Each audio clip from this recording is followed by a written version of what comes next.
हैं एक दो टर्म्स हैं जो मैक्सिमम हमारे पास यहाँ पे यूज़ होने वाली हैं। तो पहले हम इन टर्म्स को क्लियर कर लेते हैं। कई जगह पे वर्ड लिखा जाएगा एक्सटेंसिव प्रॉपर्टी, कई जगह पे लिखा जाएगा इंट्रेंसिव प्रॉपर्टी।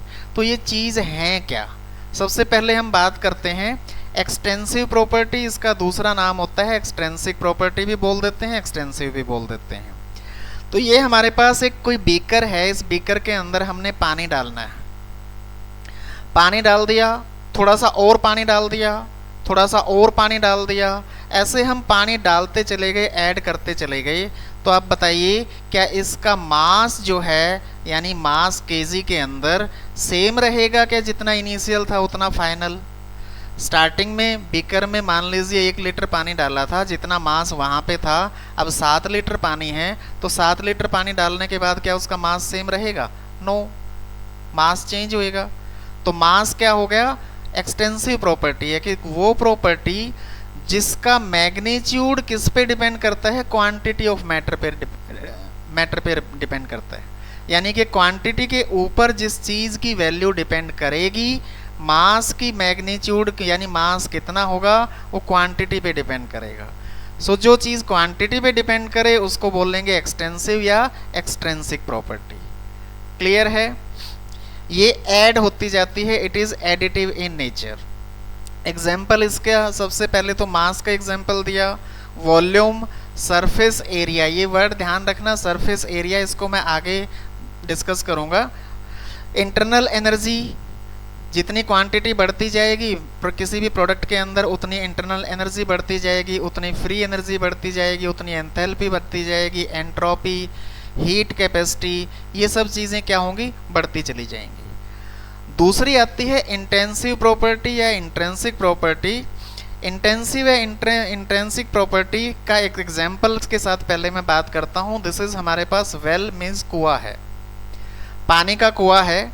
इस कुएं के अंदर से हमने पानी निकाल लिया और पानी निकाल के हमने एक ग्लास में रखा और एक बकेट में रख लिया।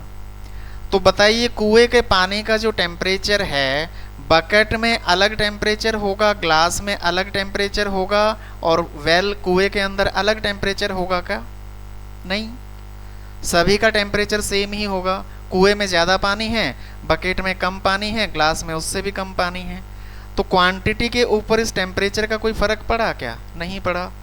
सो जिस चीज़ वो प्रॉपर्टी जिसका magnitude does not depend on the quantity of matter present in it. Clear है? तो क्वांटिटी के साथ जो है उसके वैल्यू पे कोई असर नहीं पड़ता है, उसको बोलते हैं इंट्रेंसिव। इंट्रेंसिक, इंटेंसिव भी बोल सकते हैं, इंट्रेंसिक भी बोल सकते हैं। इसका एग्जाम्पल जो है हमारे पास क्या है? टेम्परेचर का एग्जाम्पल दिया है, प्रेशर है, density, viscosity, refractive index, molar heat capacity, concentration, pH, ये बहुत सारी चीज़ें हैं। इसमें एक देखिए वर्ड आया है सरफेस टेंशन।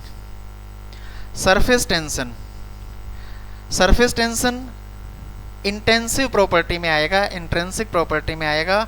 और सरफेस एरिया मैंने बोला था वहाँ पे कि सरफेस एरिया, इस वर्ड पे ध्यान दीजिए, सरफेस एरिया जो है वो एक्सटेंसिव प्रॉपर्टी में आएगा, एक्सटेंसिक प्रॉपर्टी में आएगा। ओके, नाउ अब एक अगली बात और है कि दो एक्सटेंसिव प्रॉपर्टी जो है, एक्सटेंसिव प्रॉपर्टीज को दोनों का अगर किसी भी दो एक्सटेंसिव प्रॉपर्टी का रेशियो बना दें तो वो इंट्रेंसिक प्रॉपर्टी बन जाती है। फॉर एग्जांपल हमारा सबसे अच्छा एग्जांपल होता है डेंसिटी का केस देते हैं इसमें, कि जो डेंसिटी है वो मास बाई वॉल्यूम, मास और वॉल्यूम दोनों ही एक्सटेंसिव प्रॉपर्टी होती हैं। तो mass by volume is equal to, इसको बोलते हैं डेंसिटी, और डेंसिटी हमने किस में बात की है? इंट्रेंसिक प्रॉपर्टी में बात की है। दैट्स इट अबाउट एक्सटेंसिव या इंटेंसिव प्रॉपर्टी।